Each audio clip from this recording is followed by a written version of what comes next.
Hello, everyone. Sad news to report. A sad day in the sport of boxing, and really, it's been a sad week or so, right? Because last week we had the untimely, tragic passing of all-time great Pernell Whitaker, and it has now been confirmed that Maxim Dadashev has passed away due to injuries he suffered in the ring in his fight Friday night against Subriel Matias in Oxon Hill, Maryland. Of course, that was the co-main of the Lopez Nakatani card that was broadcast on ESPN Plus.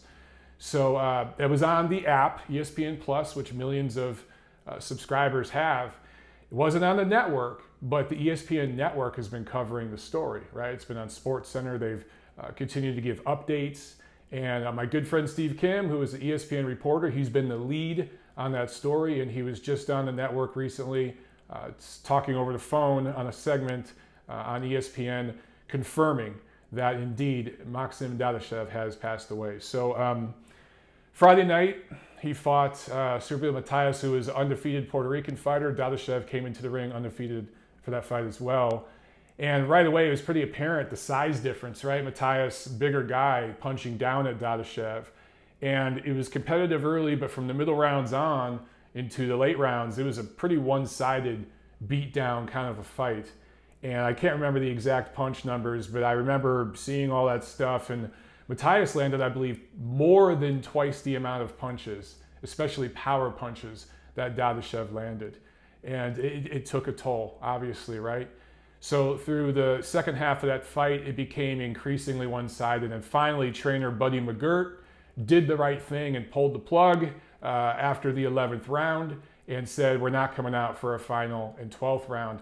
So Dadashev, who wanted to keep fighting, he did not want to stop the fight. True warrior mentality, right? Buddy McGirt saved him from himself in that instance.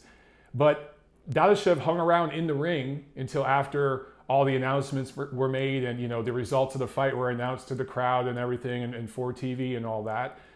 But you guys saw, because the ESPN Plus cameras picked it up, they showed him struggling to get out of the ring, right? He had to be helped by several people. It's not like he just had his arm over somebody's back and he walked out of the ring. It took several people to help him get down from the ring and to just walk over to head toward the dressing room. And he basically collapsed, and he was vomiting. He was basically losing all of his motor skills. And finally the ambulance came, stretcher, everything, took him out to the ambulance, and he went unconscious in the ambulance, would never regain consciousness. So when he lost consciousness Friday night and all weekend, he was unconscious, in a coma actually, never recovered. There was a brain bleed, a subdural hematoma, swelling on the right side of the brain. Doctors did emergency surgery Friday night. By then it would have been Saturday morning technically. They really honestly took a piece of his skull off to relieve that swelling and then put him in a coma. And that's where he remained. His wife just got to the States within the last 24 hours.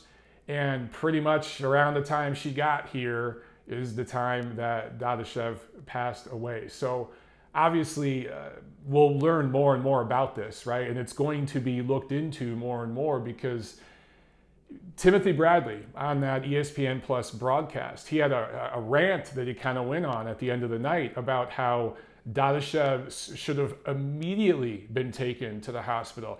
He shouldn't have had to walk out of the ring under his own power. He should have been put on a stretcher right there in the ring and taken out. And it really did appear that the Maryland Commission was not fully prepared to deal with an emergency like that. And I understand that a lot of times fans get pissed off about early stoppages and over precautions taken. Sometimes, fans get upset about that. But guys, here's an instance where minutes could have meant the difference between Dadashev living and dying.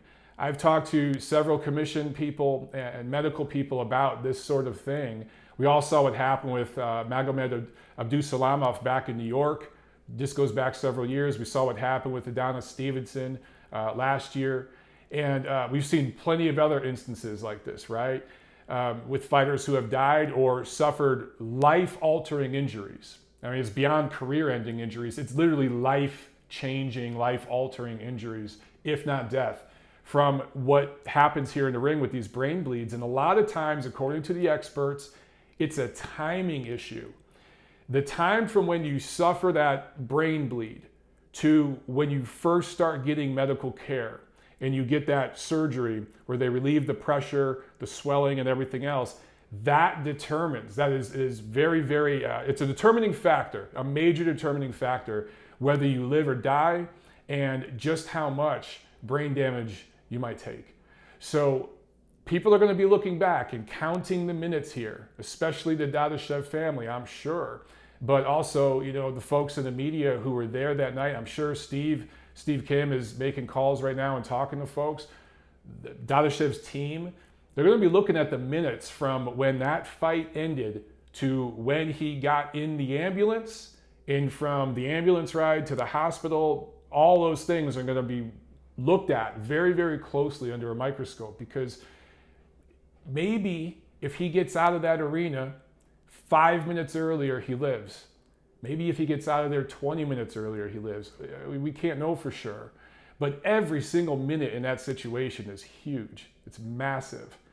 And I remember when that happened Friday night, I tweeted, and I was watching the fights with you guys and tweeting about it and everything. And I made a few tweets. One of them, and I'm paraphrasing, I don't remember the exact wording, and I could have worded it better.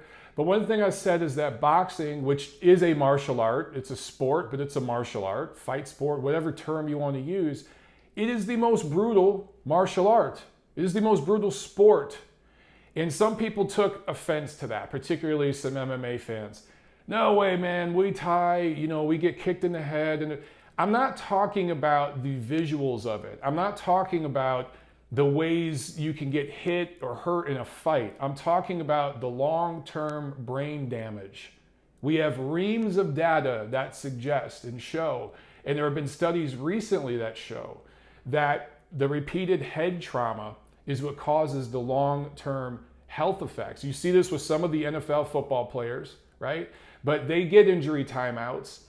They have second and third string. They have an injured reserve. They do wear helmets, and the technology is being improved, and they're changing the rules in that sport to help them out. And on top of all that, they have a players union, and they have billions with a B of dollars that have been put in research and development and everything to help make all of that safer. Boxers don't. There's no union. There's no help. A lot of these guys, you know, they pay for their own health insurance, okay? Sometimes through a commission, you can get helped out and everything like that. Or not through a commission, I'm sorry, through a sanctioning organization. Sometimes a commission, I mean, in the case of Abdusalamov, the New York commission was kind of on the hook and came through with some money, but it was pennies on the dollar of what it should have been, okay? So when you consider what boxers go through in sparring and preparation for a fight, and then on fight night, you take the punishment like Dadashev did. What looks brutal is the one-punch KO, right? When Deontay Wilder drilled Dominic Breazeale earlier this year, that looks brutal, okay? It looks devastating because it's easy to see. It's boom, it's one punch and it's over. It's devastating to the eye. It looks brutal.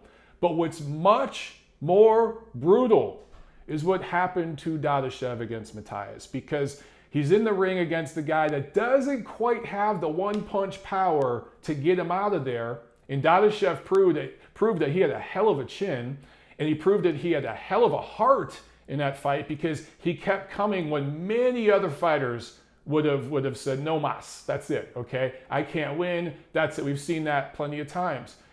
But with that fighter's heart and that good chin, he was able to hang in there and take repeated blow after repeated blow.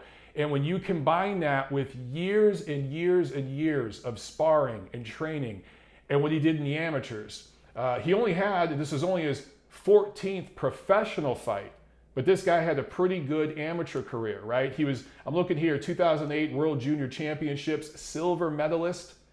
And that was Guadalajara, Mexico. He lost to Oscar Valdez, or he would have been the gold medalist there. So going all the way back to 2008, he was fighting at the world elite level in the amateurs, okay?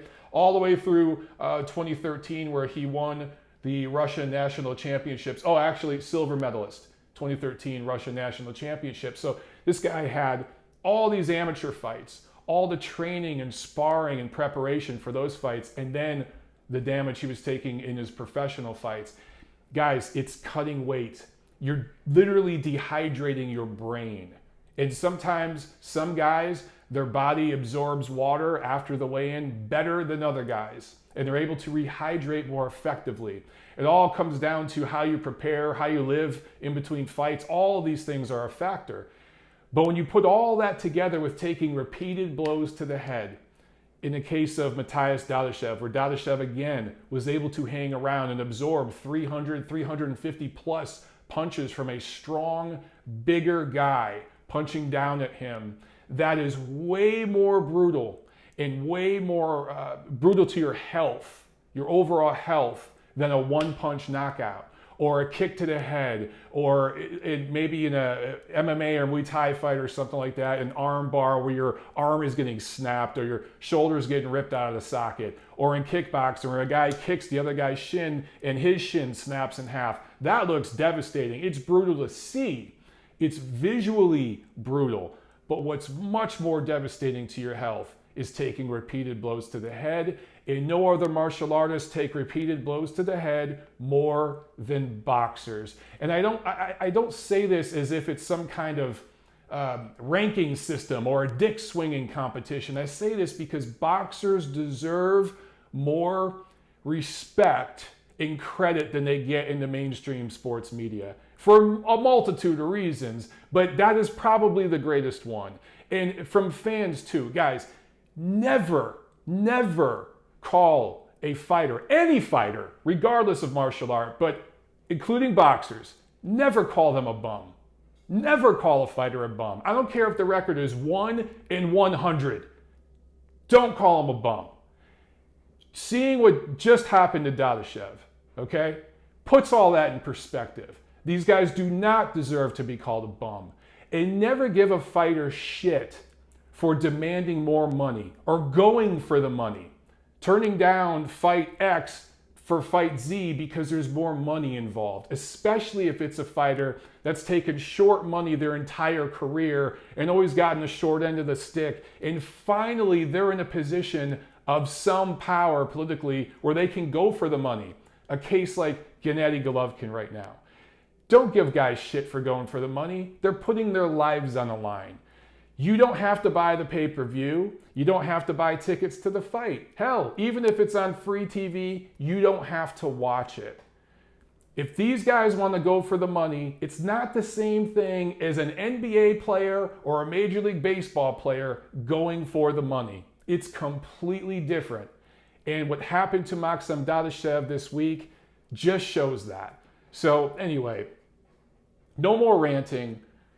Everyone's thoughts should be with the Dadashev family. This is devastating. It's a tragedy. A kid who wasn't even 30 years old. And you know, I can't help but question what happens if Buddy McGirt lets him go out for that 12th round. Does he collapse right there in the 12th round? Does he collapse in the ring right after the fight if he survives the 12th round? Does he get clipped and collapse right there and die?